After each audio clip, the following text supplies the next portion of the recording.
Oh, I'ma get him cracking hell. Should've never kidnapped my family. I can't do that. Bet I.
Kilo shopping, I'm on my body. Real niggas right beside me.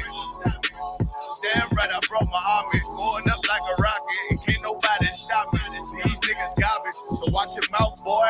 Coming all black, slithering house, call me mouth, boy. I'm off the hip like a cowboy. I'm a king, you should bow, boy. So, like that, man, you cut up. Dog, you said y'all can't hear? Niggas do you dirty like a stick in a bando. So I play the corner like a bum with a banjo. So you don't hear the music at all?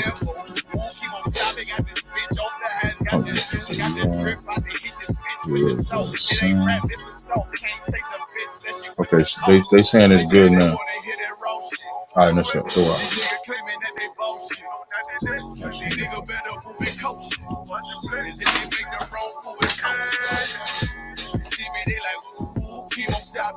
I'm on my way up and they ain't gonna stop it. They say they wanna hit that rope shit. I'm on my way. Coming up on my boat. I do it how a veteran be. You better than me. I'm Reggie at the edge of the key. It's all money. No, honey, think you settling. See, you locked up, fucked up, and it's back to the streets. It's one west. You can check the residency. I reside when soldiers died on the soles of their feet. Cause there's death before designer. Ain't no coward in me. Cause I'm cold as a bitch's shoulder. You ain't calling a week. Get the cooking on his beat. Hope you like it well done. Got them killers rolling with me and they all red rum, red rum, red rum. Got you fucking scared some. Get the banging on his beat till my fucking head numb. Black block, red drum, black and yellow air ones. Homie, you ain't got a vest. I suggest you wear one. Told these niggas we was going up. Doing a lot of talking. Now these niggas ain't saying shit. Feeling like a legend in this shit. Lil nigga, I'm past veteran. Never feeling third. Lil nigga, I'm past second. Hey, that's my school right there. Shotty break a nigga ribs up like his white blood. We all stepping, kill you with kindness cause I'm dead nice. That 5'7" put you 6 feet, not talking height. That judge giving out 5, but you doing life. These hands are rude GPS, a mean right. That's mean right, we build different, you know the vibe. And we sampled authentic, we know the ride. I keep a 144 because I know a kind. Noah's Ark, you know I'm with animals when we flowing by. We back again, no cap, when I'm with Cap again. Yeah, they say they want smoking, so we matching them. Everything righteous, so you know when we get back at them, you get hit up with a K, but no acronym. They say they wanna hit that raw shit. These niggas claiming that they boss shit. These niggas better move it coach. If they make the wrong move it coach. See me, they like, ooh, keep on shopping. I'm on my way up and they ain't gonna stop it. They say they wanna hit that raw shit. I'm on my way. Coming up on my divorce.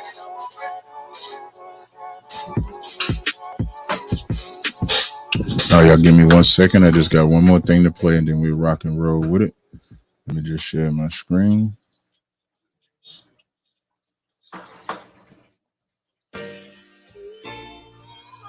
Hebrew Israelites Africans. Black people today, white Tell me if that's coming in loud enough. I just cut it right there. That's really all you need. Black people today, white people. So that's the same answer with the African. Let me help y'all out with the Bible never changes. That's the best solution for black people. The Bible never changes. Because the problem that we have in every ghetto USA, the problem that we have with each other is not science. Right. Science ain't the problem. Them drug dealers on the corner need to die. That's the problem. Them brothers that's raping little girls, them brothers that's turning our men homosexual, that's the problem. And the Bible says don't be a homosexual. The Bible said thou shalt not murder. The Bible said thou shalt not steal. The Bible said thou shalt not covet. The Bible said thou shalt not have no other God. And you see how they want to turn the mic on when I start talking about laws. African, but then forget that the Africans, the Arabs, and the white man are all a part of the transatlantic slave trade. So when you call yourself African, when you wear that when you want to be Amin Ra and all of that, you're just joining another enemy to you. Y'all don't listen to ISUBK, but we got the room on y'all floor. That shit don't even make no sense what you're saying. Because of the honeys. No, we not. Yes, you are. I tell you what, take us off the hundreds. Take us off. We don't got to do another motherfucking room on the 100 side ever. City. You got the city in Detroit. You got the city Seneca Village where Central Park is at in New York. But that's city. not why the Wall Street thing happened. The reason that happened was there were a couple black businessmen and white businessmen who disagreed on some type of a deal. And then they start arguing and fighting with one another. And just like any terrorist attack about America, it went into a riot. They didn't do it just because the blacks were black or that they have businesses. So you're calling a black man a terrorist because he wants to keep his business? I'm just saying the warfare between the white and the black broke out because they had disagreements. But if you say America is so great and the white man is so great, why would we be labeled as terrorists? With that individual, I imagine Aman Shabbat, I imagine Barack.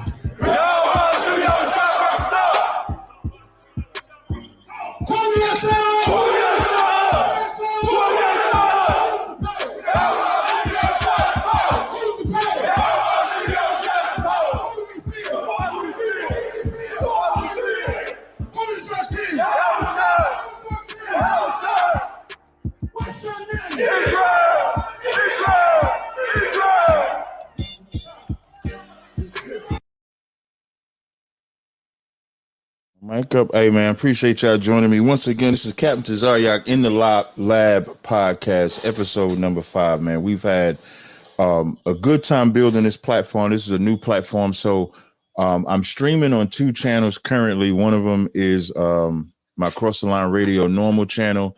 The other one is this Captain Tazaryach in the Lab. So what will happen, just like last time, we'll stream this on the Cross the Line, but everybody should be coming over to this channel to go ahead and support this channel. I have a good brother that I've known for a few years now.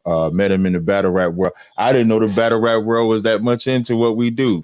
You know what I mean? Until like meeting this brother, being on stages, meeting other brothers. So without further ado, Knowledge, if you want to go ahead and introduce yourself to the people, and then, we'll definitely get into the interview. First of all, thank you very much for having me. It's an honor and a pleasure. Captain Tazaryach, I've been following you for like 12 years. So, even before I started my company and doing all this, the information was what, sparked my interest in even wanting to be an entrepreneur and, create my own business. So thank you again for having me here. My name is Knowledge the God. I am the president / half co-owner of hiphopisrael.com. We've been running since 2013. We just had our 10-year anniversary. That's what's up.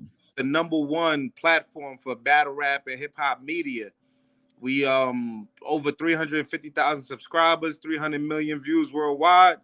So we've been grinding, you know what I'm saying? So thank you supporters that have been here and watching us grow. And I'm also the creator of Key Life Production as well. Years ago, I created Key Life Production, which was a conscious channel dealing with consciousness. Oh, okay. Interview And with what you did you guys. do on that one? What did you do on the Key of Life channel? Is it still up? Like, what did you Still do with up. that? People can still watch some of the work I've done in the past, but Okay. I haven't been active on it in the last, I would say, 4 or 5 years. I haven't really been active. Okay. You know what I'm saying? Oh, because that's what's like going to be like one of my leading questions. Like, because you're from the New York area, right? Correct. So, like, which borough? Let me see which borough you. I represent Long Island, New York. You know what I'm saying? My boy, listen, there's a car. I got a captain, man. He swear it don't count unless it came from Long Island. So he gonna enjoy hearing that you said from Long Island. You know, New Long Yorkers Island, take man. New York. They call it Strong Island, right? New Yorkers take their boroughs serious, like you know what I'm saying. So I wanted to see what They be trying to at the boroughs. You trying to keep us out like we not thorough or we not. I'm like, nah, man. We give it up just like every other spot. right. You know, it might be a little more suburban or a little more Mm. houses, not buildings, but New York is New York, man. Yeah, definitely. So, like, what was your background? Because you mentioned the Key of Life, so that's what I was going to ask you first. Like, what was your background? Would you consider yourself conscious? Would you consider yourself spiritual? Like, what was your background coming up? Like, what made you shift, or how was it coming up for you? In the beginning, before I even had the idea to really like create my own company, I'm 35 now. I got conscious around 18, 19 years old. That's when I finally like, you know, got out of like the religious mindset of what I was raised to believe in Jesus and all of these different things. And I'm not gonna lie, you know, like I said, I've been following you for years. I've watched your debates with Polite and all the brothers for years. So I'm one of the people though, like, I'm not gonna lie, Dr. York's books were one of the first books to actually take my mind outside of the norm. Like, yo, black people could create this, and you know, it allowed me to actually start thinking outside of the box. Right. Then I get what you're saying. started researching all the other professors, Dr. Ben, Dr. Delbert Blair. I just went into the rabbit hole and just started consuming as much information. And for me, it allowed me to have the energy to say, you know what, I am God. No longer am I going to just pray to an entity that I don't know or that I can't touch or feel. I'm going to put that energy into myself and use that energy to create the world that I want to have or that I want to see for myself. And from that, I've had the power to start doing amazing things with that mindset. Okay. And you know what? I noticed a lot of people, especially like New York, is like the melting pot for all different type of beliefs. I mean, you got the 5%ers, you got the Nuwabians, like you said, the Muslims, the Israelites, the Christians, and they gonna bang. One thing they gonna bang on that information no matter what. And so I always like to get like the backgrounds because I always find that we were never one thing, especially up here in New York. You know, I had some people that touch, you know, different type of beliefs, but all of them made them rethink what we was taught by like our oppressor, made them rethink like, is the Christianity or the belief that we was given was the one we supposed to have, or was it going to be something different, like something that would cater to like our innate nature, like cater to our belief, our practices, what we felt was right. So I wanted like to get that part of you. And so now we got that side. Where does the battle rap part? Because I feel like that part is what keeps at least me anyway interested in hip hop, because I think that's like the lifeline. So what is your background coming from the battle rap side? Where did you start with that? Well, you know, just to backtrack a little bit, just to say with you guys, man, I gotta say, as far as like for me in my education and learning, I gotta say I really appreciate all y'all brothers because y'all gave us a vantage point from all different perspectives, and y'all were so strong in y'all beliefs. So it forced us to have to research and really educate ourselves to not fall into one thing. And I think all of it like helped create a level of unity so we could all, because to me, I thought it was one of the most beautiful things. Like watching y'all debate, that kind of helped me want to get into battle rap when I got into battle rap, because I felt like it was kind of the same thing, but just on a hip hop form, and just it was a little, of course, a little different. It wasn't as intellectual as far as bringing knowledge and information, but it was an intellectual thing when it came to words. So for me, I really just wanted to become an entrepreneur, and I wanted to create my own business. Before Hip Hop Is Real, Key Life Production was my original company that I wanted to create, and it was all going to be about information and things like that. Mm-hmm. But a part of it was like I was also into the hip hop culture. I'm watching World Star Hip Hop every day. Right. You That's know, back when. Mhm. with the creation of Key Life Production, when I first started, the team that I had kind of fell apart in the beginning. So Okay. it made me have to restructure what I wanted to do. So I decided to come up with a hip hop website. I'm watching World Star every day, and I'm like, Mm-hmm. yeah, World Star is promoting a lot of this different type of shit, fights and all these crazy different things. And then we was in an era of like a lot of what do you call that, mumble rap music. Right. And I'm like, I want that real hip hop. I Yeah, want that. man, that grind. Yeah. So I said, you know what? Let me be the example that I want to see out there in the world. So I said, I'm gonna create that thing, that void. So me and my partner, we decided to create hiphopisreal.com. And in the beginning, we didn't even really know battle rap in the form that it was existed at the time. We was more accustomed to the Smack DVD days. Right, when they just be on the street. Exactly. 106 in Park and how it changed like that. But I didn't know URL existed at the time. So a friend of mine, when I was probably like 6 months into building my company, was like, yo, bro, I think you guys should have a section just strictly for battle rap. Like when I had a section for battle rap, but it was like Nas versus Jay-Z, Biggie versus Right, like popular type of battle rap. Exactly. Right. So when he introduced me to Loaded Lux versus Calico for the first time, which was on Summer Match, that's a classic too. And you know, it was the first time I saw the intellectual mindset in like the content being shown on a battle rap platform. Right, like Loaded Lux made like a lost nigga mean something. Like he made like he took like, because when you think about the aggression, because like where I want to agree with you, like I watch battle rap before every debate. Fire. I watch battle rap because it's the same spirit. You gotta know your rounds. You got to be able to counter punch. You got to be aggressive. You got to totally annihilate. So when I go to battle somebody, I'm watching battle rap. So I'm watching the Surfs, the Gottis, the Tay-Rock. I'm watching battle rap so I can get fully into battle rap mode. But when Loaded Lux did that, and the reason why I bring that up, because the street stuff was always the popular thing. And then when Loaded Lux comes back and he brings up the lost nigga part, it brought a sense of consciousness that kind of pieced every element that you could have. So he kind of made it cool to, okay, we talk about the guns and the drugs and stuff like that, but if you bring some conscious to it, you could do that too, and it doesn't change your gangster, so to speak. So I thought that was a big moment in battle rap. Exactly. He said Harriet Tubman was more of a man than your father will ever be.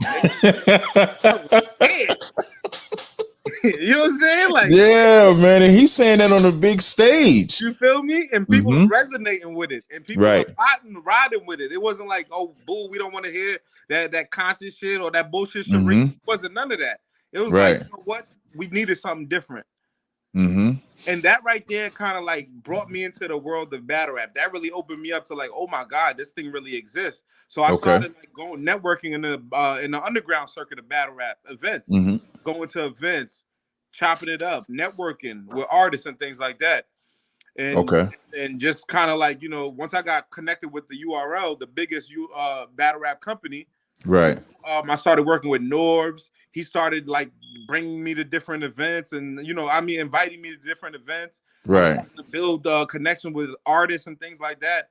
And you know, just from my hard work and the work of my team, we just started kind of like taking over the battle rap media aspect of what was going on, because it was still new, it was still a new thing, but we helped to blow that culture up by constant everyday press about. So you would say that y'all would be like the news, y'all would be the CNN or the Fox for 100% battle rap, 100%. You know, because like with outlets like yours, like what I love about Hip Hop Is Real is like you get to get the pre-interview, like the pre-interview, the post-interview.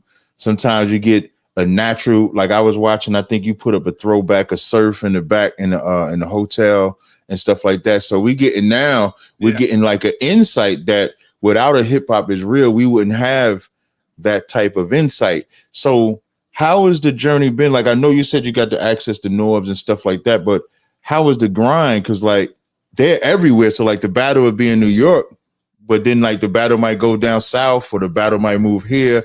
So did you also have to float and move around? In the beginning, I was like, our slogan was no days off, and outside. So for me, even with working, hustling, doing whatever I was doing at the time, I was taking the buses, flying out, driving if I had to, whatever state, whatever city.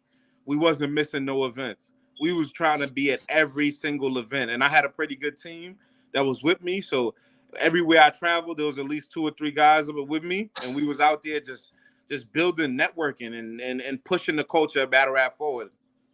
Okay. Before I ask you the next question, for those watching on Cross the Line Radio, we're going to clip this live. You want to come over to Captain Tazaryach in the Lab podcast, so you're going to see the live on Cross the Line Radio, but the live is still going on my YouTube channel that's specifically for the podcast, so make sure you join us over there. So what was your like I made it point? Like so you grinding and you doing it. What was the part? What would be the point where, okay, you getting into like a groove with doing it? If it's making sense what I'm asking you. No. I definitely understand where you're coming from. It's been 10 years. So to think of when I made it, I could think of like maybe I would say I got comfortable in the culture early, but as far as like when I really felt like I made it is when I really started to make some real money doing it.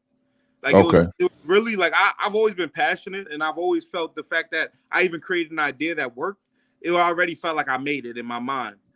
But when I was actually able to see the money represent the work I was putting in, it started becoming like, in a sense, life-changing money, where at least I could take care of my family, I could take care of my bills, and all I can do is this. That's when I felt like, oh no, I think, this is some different shit. Like, oh, so you knew it was gonna be a drive. You knew this, like when you got into it, you knew this would be your breadwinner. Like you knew that this could be an element that you could get in, a lane you can get in, and as long as you stay focused, it would be able to push. You knew that from at 23 years old when I created the company. The first thing I said to myself, we're gonna make this a multi-million-dollar corporation. That's what's up. From day one, that never wavered, and we're still not wavering. That's still the goal. But like I said, when I did, yes, I've always knew that. I always said, this is it. This is the idea. From the name to just the energy that we had behind it, from coming to my mother's attic in the basement, doing whatever we're doing.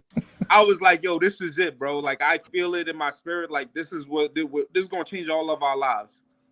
Definitely, and I think that's good, especially like when you say from the attic. So you saying like you got it out the mud, like you started from like ground zero and then like came up.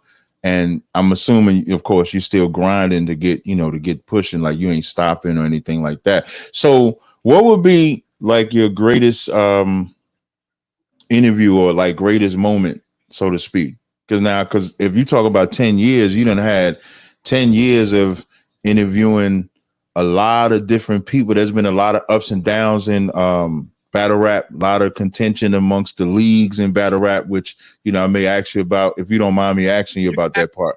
Open book.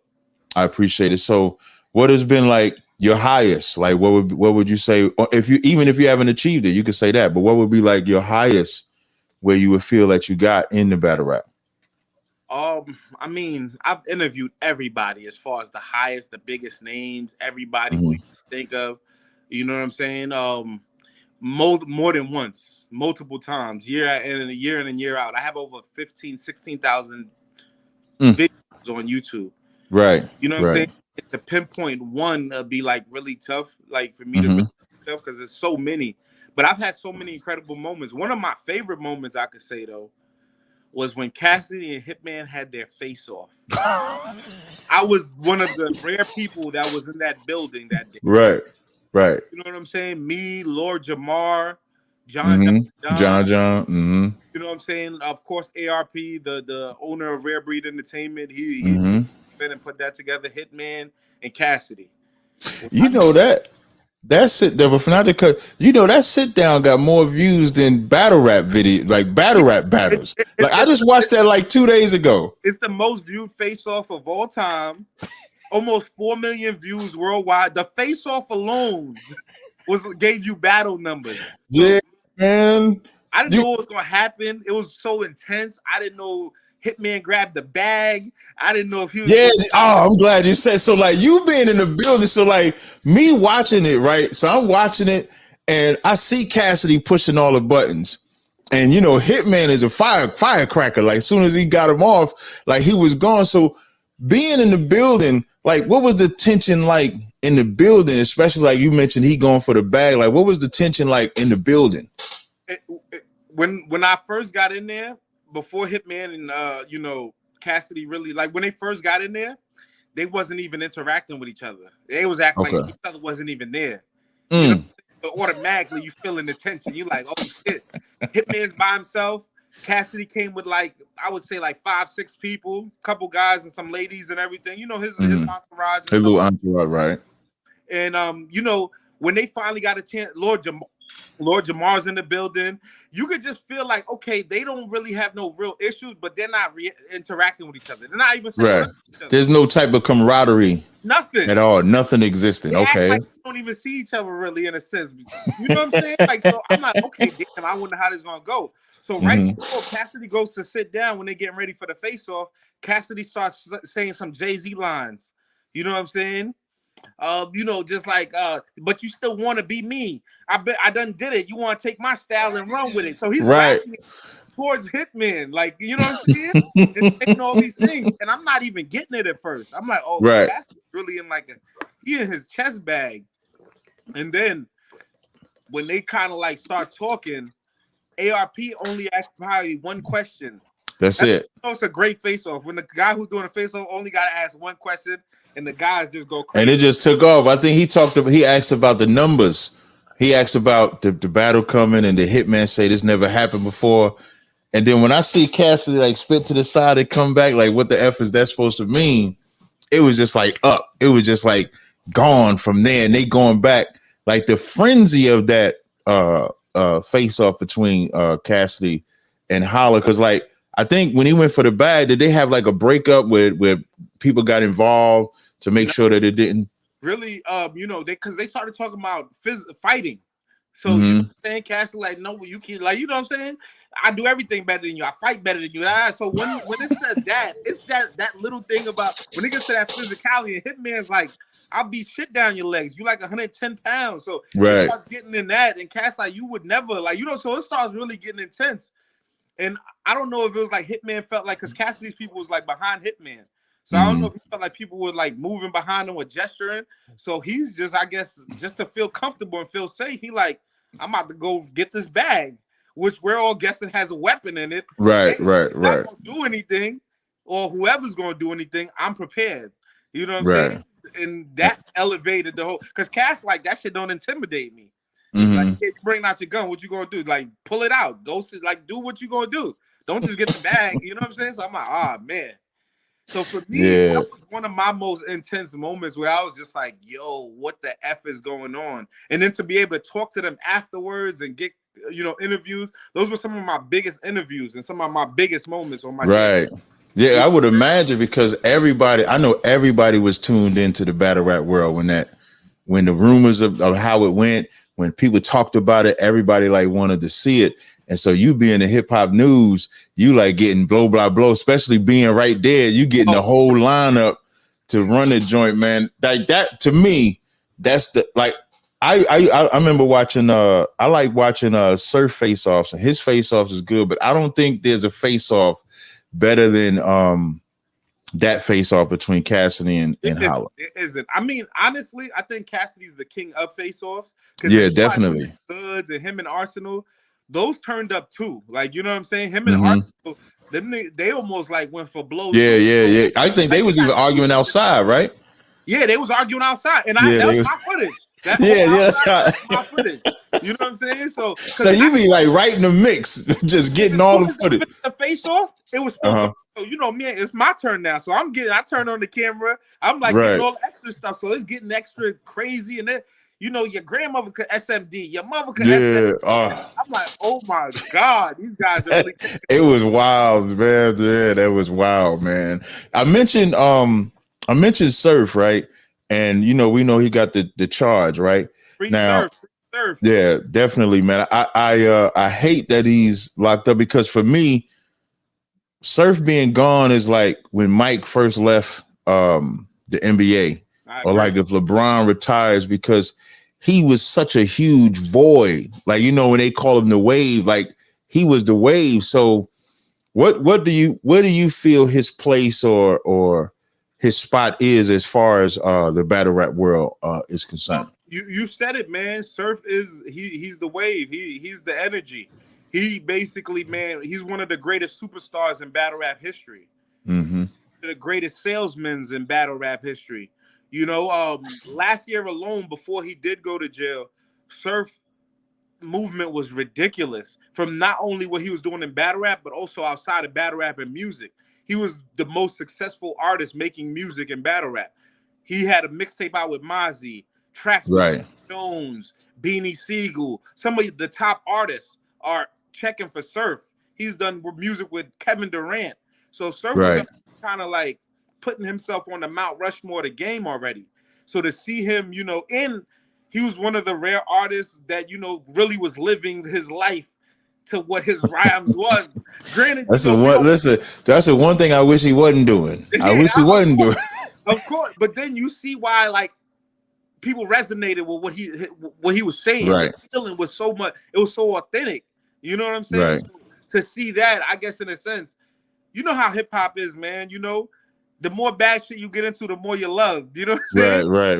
Right. Because he would go to jail, come home, get the same love, do something, get right. Like 50 Cent getting shot made him like the ish. You know what I'm saying? Right. Like, so it's like in that sense, we really bind into your story. And so Surf being gone really did leave a void in the culture. Like it really hasn't been the same. And he's also one of the biggest attractions. Right. Viewership and a Surf interview could change somebody's whole channel. You know, you get that one interview with him and it changed it, you know, life, because now people start coming to see what else you got because of him. Right. And I also was I gave Surf like first interview when he came home from jail after being shot 5 times. Okay. So I was the first person to sit down and chop it up with him. He had some weight on him. Yeah. All of that. He just coming off of getting hit 5 times. You know what I'm saying? His stomach was all torn open. Man, his stomach was rough. You know, I got a chance to really build with him and see like the different sides of him, like off camera and things like that. Very humble dude, very cool guy. You know what I'm saying? But you know, his ego is all the way up there. He believes himself to the highest level. You know what I'm saying? Like that. Well, I don't think you could be successful unless you have, like, especially in that world. I remember I interviewed Loaded Lux a couple of years ago, and when I asked him, I think I asked him like who was like the best or something, and like the way he looked in the sky and talked about himself, I was like, yeah, okay. He definitely believes it, right? And you got to be like that in the concert, because you figure it's only when you get up on that stage, it's like it's only you. That's it. You know, win, lose, or draw, it all falls on you. So if you ain't confident in yourself, because you got to deal with the boos. Like one of the things I love about battle rap puts you in such a, what I would call like a camp environment. Because like when we go to camp, for example, we out on the streets teaching, people going to heckle us, boo us, try to fight us. You know, you can get locked up. You got to deal with all those elements. When in the battle rap world, you got to deal with being booed, heckled. They clapping for you one bar, they booing you the next bar. They saying, you know, what's next? You know what I mean? Like you got to turn up, you got to do all of that. So you have to have that certain level of, so I think all of them is like very high on themselves in order to be, you know, at those levels. It's one of the toughest live performing arts that we have in the world right now. You know what I'm saying? You see how people plays and things like that and rehearse and all that, live play. Like these guys, they have to rehearse their play or whatever they do live, and they also have an opponent who's trying to throw them off the whole time. Right. Talking through your rounds, this, that, and the third. Oh, now you lying. That's not real, or whatever. Whatever it is to throw you off, to get your mind not focused. Can you imagine having a rap for 3 minutes and not forget the word or forget your placement or where you just was at? Yeah, and remember them 3 minutes getting interrupted. If they applaud it, you gotta wait for the applause. You want to bring it back. Yep. And you dealing with the boos and the rejections and the interruptions. You got to remember 3 minute rounds 3 times. Yes. You got to know the placement of I don't think people really look at the art that it takes to do that job. Like that, the brother, Chef Trez, or like a DNA, the way that they could freestyle, like in rebuttal, mid-round, and like come mid-round to their written material. That's yeah. I don't understand how these guys do that. And then it look flawless. It don't look Right. like they had a hard time or nothing. They go right back into their material. Yeah. I mean, I think it's an amazing gift to have. With when I was asking you about the little turmoil and stuff, Easy to Block Captain, right, is like one of the brothers that, definitely has come and lit battle rap on fire. He came into URL and I mean, he battled everybody and he given it he looks like somebody that, okay, I could pass this torch to, so to speak. But then he also has the falling out with URL because he wants to be seen more on YouTube as opposed to the app.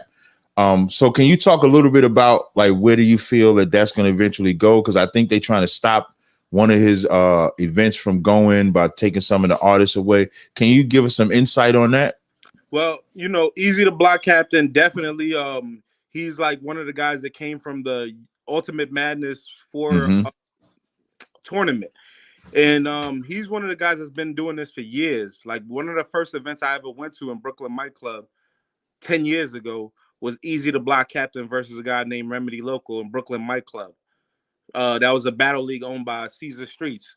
So just to see him 10 years grinding and finally get his, His just due and things like that, and him taking it, nothing was given. I seen his whole career. I covered it and everything. And, once he got hot, he became the biggest name in the culture. Basically. Definitely. Mm-hmm. So the thing is, URL, they have their app. The URL app, and then that's where basically it houses all the top battles that URL has produced in the last 4 years. Well, all the battles that they have, period, are on the app. But you know what I'm saying? There's a lot of new battles that's no longer on YouTube. URL decided to create their app, and it kind of created, in a sense, like a paywall. If you're not tuned into the app, you're missing a lot of years of great battles and things like that. Right. You had to be tuned into the app. YouTube was free, very accessible, and things like that. And at one point, it was a working system for URL, but I feel like they developed a system where they can make more money and own more of their content. But some people could say, the debate is that, it's not benefiting the artist as much. So that's what's kind of been the debate. And that's why when you look at Easy to Block Captain, he wanted more YouTube drops to help create his visibility. Yeah, because I could see it from two sides. I could see the URL app being like Netflix, where you want to see some exclusive content. Exactly. You come into the app, and then I could see a cat like Easy coming in.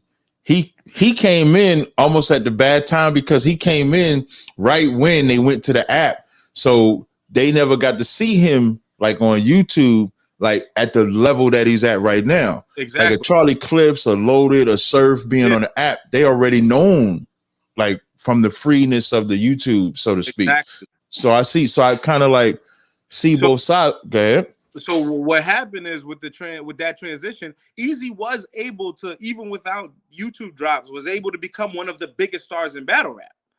Granted, with all of these things, he was. He still was able to become one of the biggest stars.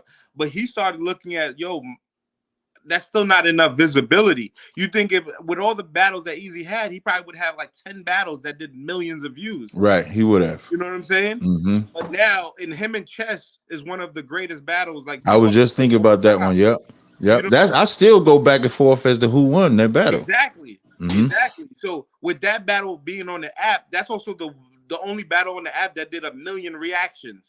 Right. Like that. So it just showed if that battle was on YouTube, it probably would have did millions and millions of views because that's how crazy it was.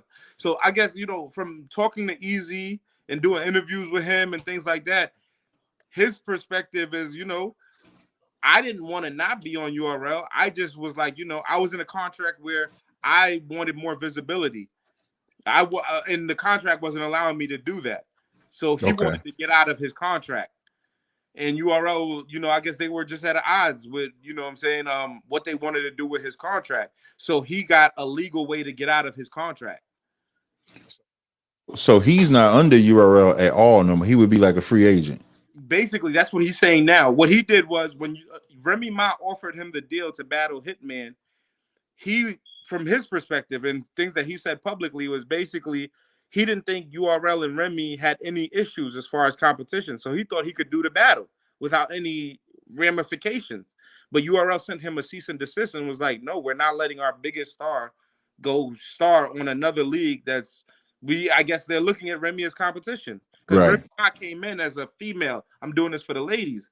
But then she started throwing battles with males because she said that, the ladies just weren't generating the same interest. Right. So she's also a businesswoman. So she said, so a good business to go ahead and venture out. So it's like expanding any business. Exactly. So, she's done well for the ladies, gave them some of the biggest bags and everything like that. Did the first female tournament. One of the ladies left with 25,000. Shout out to C3. You know what I'm saying? So she's definitely done good things for the ladies, but I guess, her throwing this Hitman and Easy, URL just wasn't feeling it. So they sent the cease and desist, you know what I'm saying? And Easy, the block captain, instead of them not doing the battle, he found a way, I guess a loophole within his contract, and said he wants out the contract and legally got himself out the contract from his perspective. You know what I'm saying? And that's what he says. He says, he's even said that URL have said that he is still under contract behind the scenes, so people won't do business with him. And he's saying that even then, he's sending his lawyer to tell URL, you can't tell people that I'm under your contract. I'm no longer under contract. And he just had a live the other day where he made a crazy rant and just said he'll never go back on URL. He's good. He doesn't respect how they do business, how they don't, you know what I'm saying, as far as how they're treating him and things like that, and sabotaging his card now that he's doing because, he booked a lot of artists that are affiliated with URL. Granted, if they were under contract or not. A lot of this thing is relationships. Even I got a lot of relationships. So there's a certain way that I have to work and cover in certain things. There's people that call. I might drop something and somebody say, yo, bro, that's not how I wanted to be represented. Can you please take that down? Or can you change the title? So I have a certain rapport with certain people, you know what I'm saying? And out of respect, because these people are giving me, intellectual problems. Right. Exactly. With them. You have, even if I was to sit with you, Cap, and you say, yo, Knowledge, I don't like how this was perceived, or can you cut that part out? Out of respect, I would do that for anybody. Right. So, certain artists have a certain level of relationships, whether they're under contract or not, where they have a loyalty to the brand. So basically, what happened with his card is he booked a few artists that, may have not been under contract, but they're also dealing with the brand on a higher level, where the brand probably wouldn't. The brand would say, yo, if you rock with this guy Easy, we ain't booking you no more. So that means that's money that So now you got to think and that's what I the unfortunate thing between these two brothers, well, I guess I would say Entity and URL, and then a brother and Easy to Block, that they can't come to some type of solution where those that are not directly involved get involved, because now those brothers that, like you said, not under contract, but when they think, okay, after this battle is over and I need to get more work, am I going to be able to? So it puts kind of everybody in a messed up situation. I was hoping that they got a resolution to it. Maybe they still can get some type of resolution to it. So I'm not going to lie, man, being in this culture, man, sometimes I feel like if you don't talk to people, it's only going to get worse. And then when it's public sometimes and you say things that are so visceral and so strong, it leaves people at odds, man. Because I've seen things where people are, have feelings towards each other. Nobody really says it. It may not be that public, but they won't do business with each other. And I've personally myself got on the phone with both entities because I deal with them and be like, yo, y'all petty. What's wrong with y'all? Like, what are you talking about? And next thing you know, they're doing business like nothing happened. So because all it took was a conversation. That's all it took. And I've been in this situation more than once. So I've seen it happen. Sorry about that. So as far as like, if there's going to be a resolution, I'm not going to lie. Some of the things Easy said, I don't know how URL is taking it. I don't think that they're messing with him. You know what I'm saying? I don't see that. Even though they like in me, I've tried to have conversations with Beasley and Smack online. They refuse to talk about it. Mm. You know what I'm saying? Like they refuse to go public about it. You know, I've tried multiple times and they've been like, you know, shut me down. They don't want to deal with it. And which is their prerogative. They're allowed to figure out however they move within any. Yeah, most of the time they what I've noticed whenever there's an issue with the artist, they usually stay quiet about it. I don't really see Beasley and Smack and them coming out publicly talking about artists because from a business perspective, it wouldn't be good because now whatever they say, every other artist is going to pay attention to that to think that it will apply to them if they have an issue. So for them, you know, they're smart to not really say anything. And social media could be good, it could be bad. It's like a gift and a curse with it because you get on that camera. I agree. And when your anger frustrates you, especially if you live, like if you pre-record, you can go back and listen to it, watch it, edit this part out. But when you do a live and you say something, you could think you deleted it, but everybody's filming, everybody's recording. So it's hard to say, nah, I didn't really mean that, or maybe I was in my feelings. So it brings out something different. But I do hope they're able to work it out. Since we on the kind of the subject of like contention, what do you like the URL and RBE? Do you think that I thought they was close to, and this could just be my own wishful thinking from observing, but I thought they might have been close to maybe doing a battle, like a clash of the entities. But with Gab, I don't think that'll ever happen. Hey, can you correct before you go into? Can you correct? I saw old URL where I saw ARP with Smack. Well, ARP he started out as a fan. Okay. He started out as a fan, so he used to go to all the URL events, H-Pass, and enjoy the battles like anybody else. You know what I'm saying? He decided to create a league, I believe, in 2013, 2014, when he decided to create his league and everything like that. And what happened was, I guess, ARP started booking a lot of artists that I guess they felt like that didn't make it on the URL in a sense. Like, or, you know, they went through their PG process, but they didn't make it. So ARP started giving opportunities to these other guys that were kind of left behind in a sense like that, or guys that might have not had the best relationship with URL. So he created a league where it was another place where we could go to have opportunities to still get paid and still rap. You know what I'm saying? And he was providing it at a high level. You know what I'm saying? A good venue. It was in New York. So it was like he created himself and it became a level of competition. And URL, you know, I think URL just like, you know, they the big dudes on the block. They've been, it's like a monopoly. We trying to monopolize. Right. Like WWE and this is WCW. Yeah, like, we're the NBA and everything else is whatever it is. Because that's the reference. A lot of people be like, yo, URL's the NBA, like Rucker. You know what I'm saying? Like the Euro League. Like these analogies that's used. You know what I'm saying? So, and ARP have himself said, cool, we'll be the Rucker, no problem. So he kind of like accepted that position of like, yo, URL's number one. I'm not gonna sit here and fight that they're number one. I'm not trying in his mind, like I'm not really trying to compete with them. I just want to create a dope, you know what I'm saying, entertainment platform where I could host artists. You know what I'm saying? I'm inspired by Smack and what they did. Right. But I don't know what their personal issues is. You know, I've tried to ask in the past. I've heard different stories, so I don't want to elaborate on things that isn't really true or anything like that.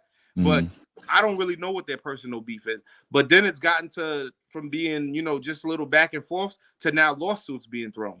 Right. That happens, it's created a whole nother level of division and contention. And then it's also put a lot of artists in the middle. Because now it's either you on Smack or you on RBE.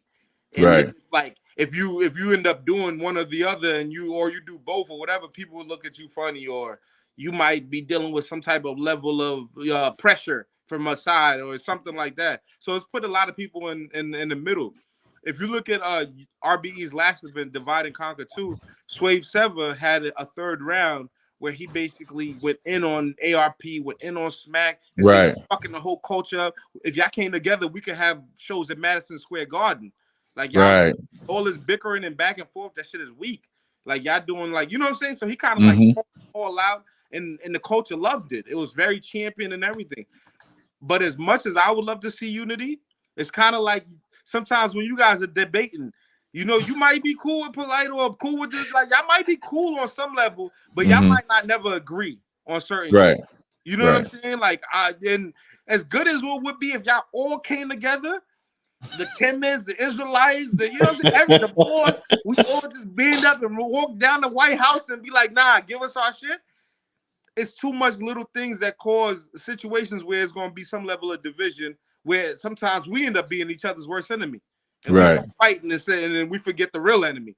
So I feel like that's what's really happening here. It's like, yo, it's a niche situation. Y'all, you know what I'm saying? Y'all the biggest of this shit.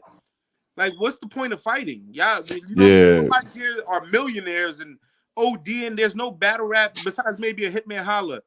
You know, that's what it's like. See, even when you say like a Hitman Holla, like the lower level battle rappers probably suffer the most because they can't move like they would want to move. Like a Hitman Holla might be good, a Murder Mook might be good, but and now Hitman Holla has some level of him and URL aren't all tight. Right, they're not all the way tight. Yeah, right. Hitman wants his respect. Hitman's like, oh, I'm the biggest draw.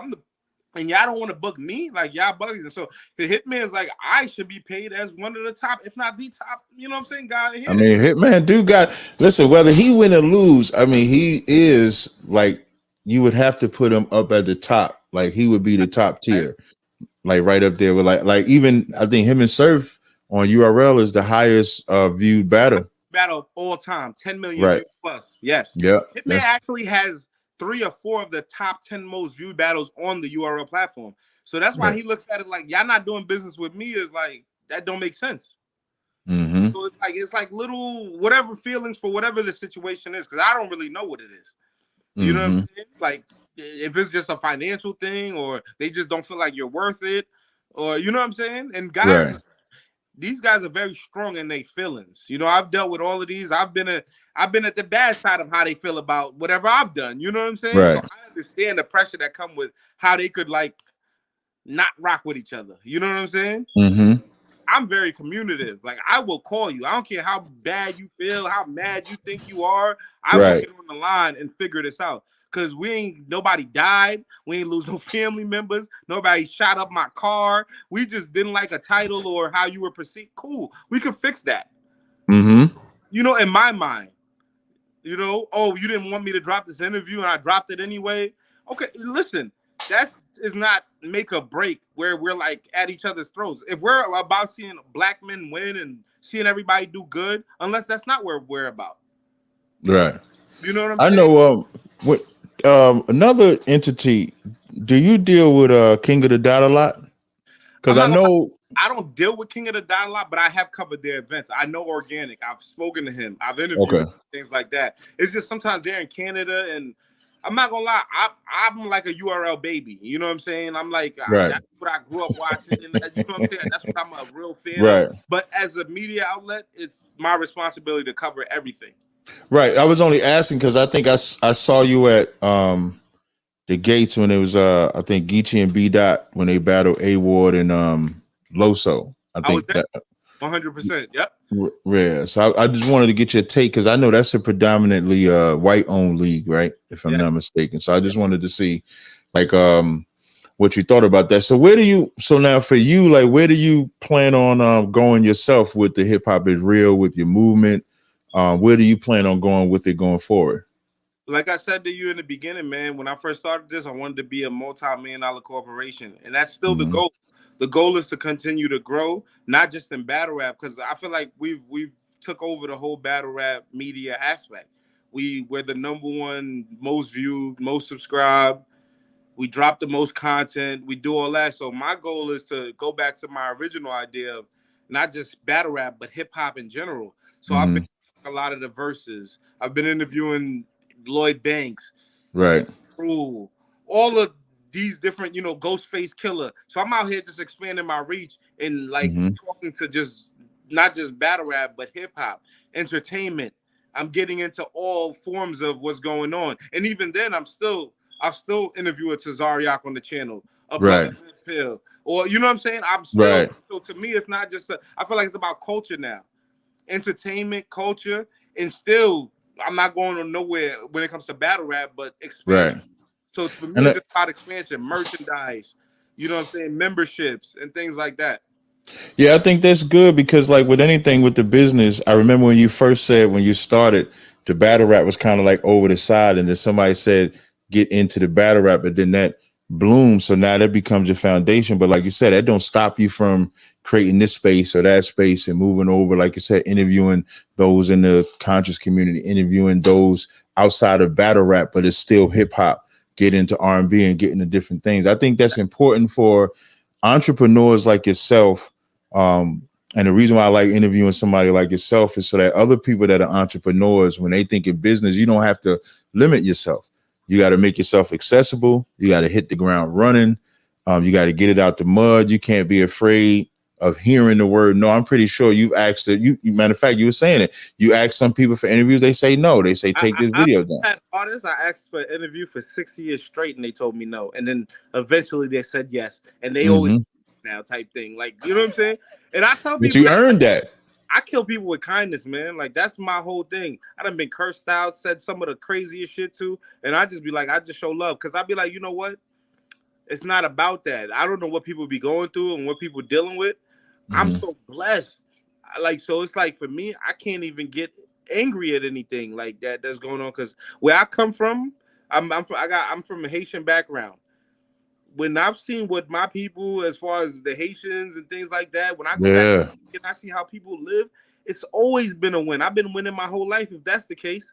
You know what I'm saying? When I was living in a roach spot, rats and all that, and you know what I'm saying? We ain't have that much. We always, like, so for me, all of this has been a blessing. You know what I'm saying? Everything that I've been gaining and stuff like that. So I've been able to deal with a lot of energy and a lot of different people's mindsets and not been able to get caught up in the, you know, getting caught up with arguing with people or getting angry and things like that, because I'm like, bro, I'm too blessed. So I just find other ways to deal with these situations where I'm never upset or feel like I have anything to prove. You know what I'm saying? I don't have to be the big guy. You could win every time. You the big dude. You the gangster. You whatever. I'm just trying to have fun and enjoy the shit. And like I said, build a multi-million-dollar corporation. So I don't have time for small bickering and arguing about things that we can resolve if we really just talk. Yeah, it almost sounds like you take the emotion out and just deal with the business. If it don't, you know, why argue with somebody because they don't want to do nothing? All right, I'll get you later. But now you've built up such a rapport. Your name is known everywhere in that field to where you don't have to do that. Does that part feel good being able to, because I know you mentioned about wanting to be the millionaire part, but when you see the baby grow, when you see it come from a baby to what it's gotten to right now, does it make you feel good with the work that you put in to see the fruit of your labor? Like, does that feel good to know you can go into any environment, go into where you're getting told no, you couldn't get into this space, and now that you can, how does that feel with the work that you put in with your business? It what it does for me, it basically lets me know what I always knew. You know what I'm saying? It confirms what I always wanted to know. Like, if I really put my mind to it, if I really sacrifice and do the necessary things, I'm going to get back to it. So me getting the monetary success of it, it's just a confirmation of everything that I've been trying to tell people. Everything that I've been trying to tell y'all, like, yo, bro, if we really focus, if like, yo, I'm telling you, mind creates this. Like, this comes from, like you said, a thought. And now people are living within my mind as of right now. People are living within my thought. And I tell people this all the time. The world is nothing but us living in someone's mind. This house that I'm in now is me living in someone's thought process. The roads that we drive on, the cars that we drive, this is someone's mind. So now for me to actually create and have people living within my mind is the most satisfying thing in the world. You know what I'm saying? It's like, wow. So that basically saying I'm turning the impossible into possible. So if I could do this with this, there is no limit when it comes to this world. And once there's nothing that can't be accomplished. That's fire, man. Well, I appreciate you coming. I only do my podcast for about an hour, man.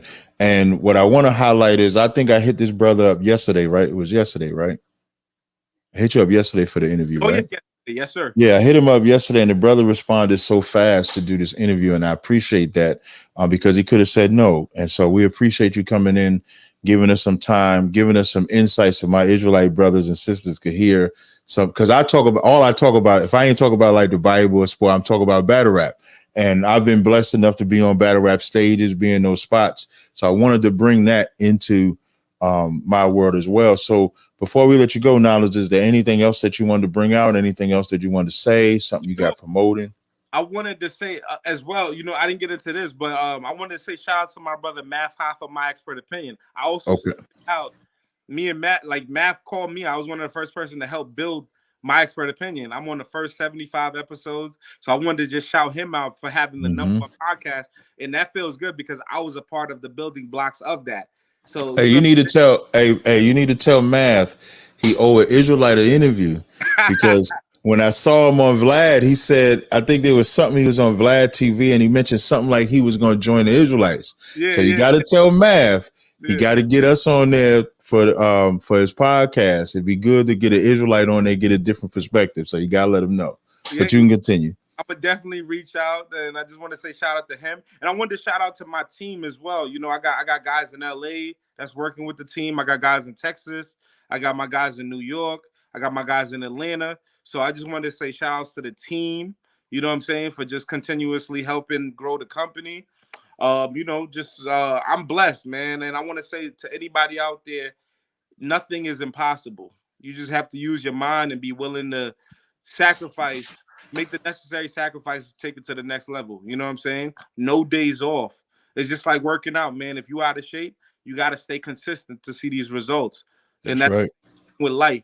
So, Tazaryach, I just want to say I appreciate you bringing me up. You've taught me a lot as well, my brother. Hates and things like that. So it's an honor to have you interviewing me, man. You know what I'm saying?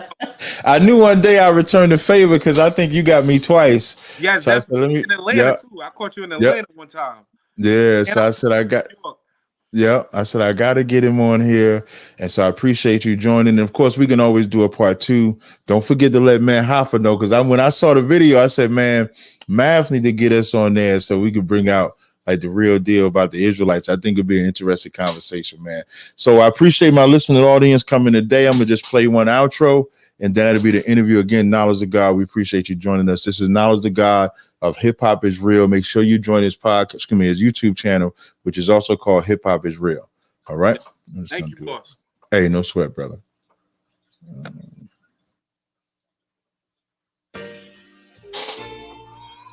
Hebrew Israelites, Africans. Are black people today white people? I just cut it right there. That's really all you need to know. Are black people today white people?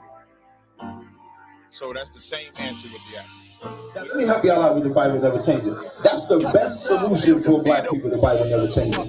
Because the problem that we have in every ghetto USA, the problem that we have with each other is not science.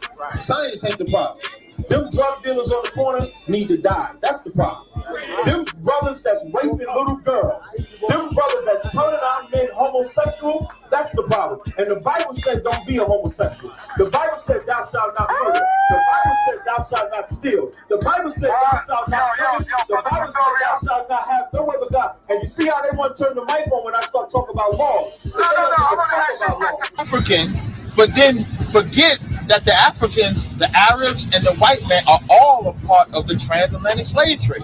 So when you call yourself African, when you wear that when you want to be Amin Ra and all of that, you're just joining another enemy to you. Y'all don't listen to ISUBK, but we got the room on y'all floor. That shit don't even make no sense what you're saying. Because of the hundreds. No, we not. Yes, you are. I tell you what, take us off the hundreds. Take us off. We don't got to do another motherfucking room on the 100 side ever. City. You got the city in Detroit. You got the city Seneca Village where Central Park is at in New York. But that's not why the Wall Street thing happened. The reason that happened was there were a couple black businessmen and white businessmen who disagreed on some type of a deal. And then they start arguing and fight with one another. And just like any terrorist attack about America, it went into a riot.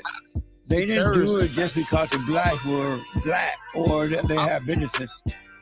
So you're calling a black man a terrorist because he wants to keep his business? I'm just saying the warfare between the white and the black broke out because they had disagreements.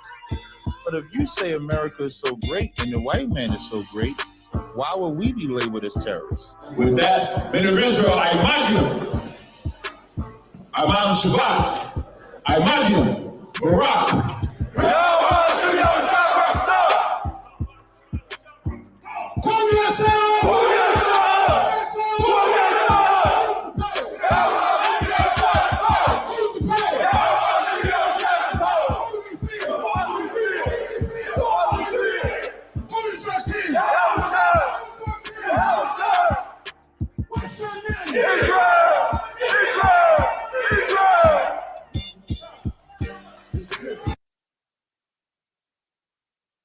Hey, I appreciate y'all joining Captain Tazaryach podcast episode 5. Tune in. I think Friday I'm doing not an interview podcast, but this would be a podcast that'll be business oriented. When I did an interview yesterday with Born Allah on his channel, he asked if I would do a show about how you start a business, how do you go about conducting a business, the steps you got to take to get a business.